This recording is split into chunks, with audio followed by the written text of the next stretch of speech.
Mm. Um, we finally got two turnovers. Um, in the first half, I thought we came out and we're playing the game the right way, um, and that's about it. I guess everybody wants to know, Ryan, can this be fixed? Yeah, I think I believe it can. Um, I don't see any reason why it can't. Whenever I've been in a struggling time or an adverse time, the things that you do is you take lessons from the struggles. You take lessons from the adversity. You identify problems and you fix them. And so that is what we are in the process of doing right now with 7 games remaining on the schedule. You talked a little bit Saturday about being more involved with the offense. Can you get in any more detail about that and just give us your assessment of Jason Simmons' maiden voyage?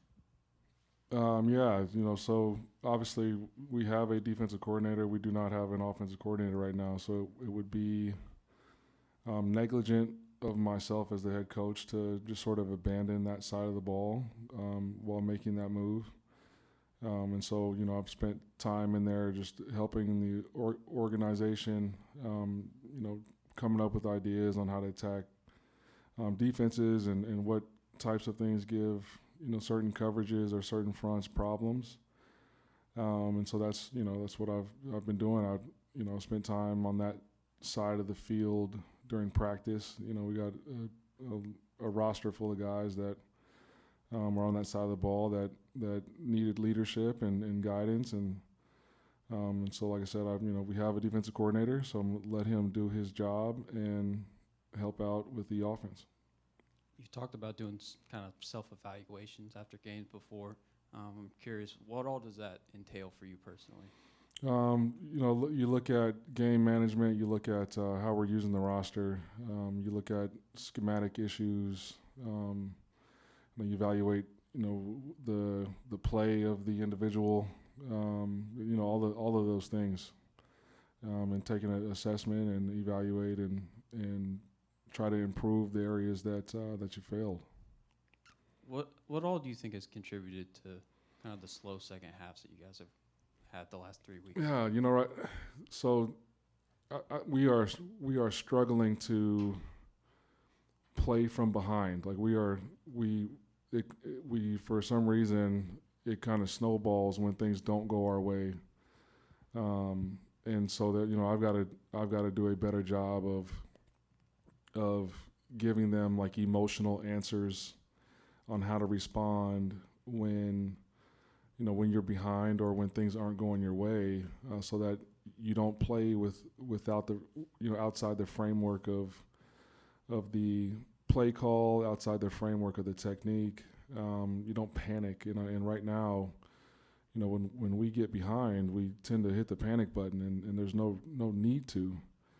And so that's been the message. That's been sort of what we've been talking about, the last couple of days, post Saturday. Right. Were there any other, in the past 48 hours, any other structural changes, approach changes that you've implemented going forward? I mean, obviously there are tweaks. I would be it'd be irresponsible of me to tell you what those tweaks are. With the game coming up on Saturday. But yeah, the last 48 hours it's been emotional. It's been challenging, and it's been, again, I'm a problem solver, and so I've been working diligently to solve problems. What's the message right now to players who are committed to the 2025-2026 classes? Just watch the season, see how it unfolds. They are committed here for a reason. They love this university, love this place. They have gotten to know and have belief in the coaches that are recruiting them. And so that's what I would say. Just 7 games left. Let's see how this deal plays out. How significant right now is a better product on the field going to be on the class that you signed in December? I think it's hugely significant. You know, as a recruit, you want to see progress, you want to see improvement, you want to see wins, right? You know, I think everybody we're recruiting is you know of the mindset that I am. Like, I hate losing. I hate it with a passion. It drives me crazy, and so you know we gotta win ball games. You know, how big that class do you expect it to be at this point? I think there's 11 known commitments right now. You know, how big you expect it to be? You know, there's a lot predicated on sort of the, you know, the roster numbers, the revenue sharing, and you know, evaluating our roster and you know, deciding on how many high school guys we take, how many guys that we're going to get in the portal, you know, the whole nine. So. Is Jason going to go out on the road in place of Graham when you guys have that opportunity here at the next bye week? We're still discussing that, but I would imagine so. Okay. Do you expect C.J. Madden to play again this season? I'm not sure.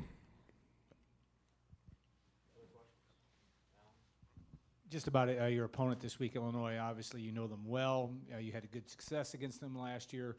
They're different. They've had a lot of success, or a fair amount of success so far this year. What do you expect from them? Luke Altmaier's looks like he's made some big steps forward offensively, but what extra challenges do you see from them this week? Yeah, they're playing confident. They're playing complementary football. You know, obviously got a lot of respect for the staff and the roster there. I've gotten to know them very well, and so you know, I'd expect them to play the best brand of ball that they can play. That's what they've been doing up to this point this season. You know, and so I'd fully expect them to come out guns blazing, and you know, like you said, like last year didn't go their way, and so I'm sure that is being replayed and reminded. So I, you know, fully anticipate to get their best shot. They've had an extra week to prepare for us as well. I think Coach B does a great job during bye weeks in presenting new wrinkles and you know, new personnels, and so I fully expect to see things that we haven't seen on tape yet, and it'll be critical of us to be able to adjust to those things and to play and to go fight for 4 quarters. In light of how you seem to want to use your tight ends in a variety of roles right now, do you expect to have George Burr in at any point soon? Yes, he's very close. When you go back and look at your zone coverage, obviously you're a man-to-man staff. What needs to be better in the zone? Just our zone integrity. I think guys' eyes. You know, the main culprit Saturday was eye discipline was awful. You know, we're not getting the quarterback out of the pocket either. He's just been able to sit back there and kind of wait. And then when the ball is in open space, like our angles to get the ball down, and the technique with which we're tackling was awful on Saturday. And so that's got to be addressed.